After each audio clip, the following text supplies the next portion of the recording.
Welcome to today's tutorial on how to hide your high school information in your Facebook profile from everyone on PC. Let's get started. Step 1. Open Facebook. Step 2. Locate your profile photo at the top right corner of the screen and click on it. This will open your profile page. Step 3.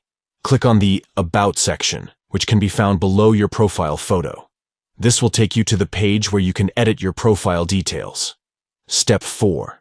Inside the Work and Education tab, look for the icon next to the 3 dots icon next to the desired high school. Click on it to reveal a drop-down menu. Step 5. From the drop-down menu, select Only Me. This ensures that only you can see your high school information on your profile. Step 6. Once you've selected Only Me, click Done to save the changes.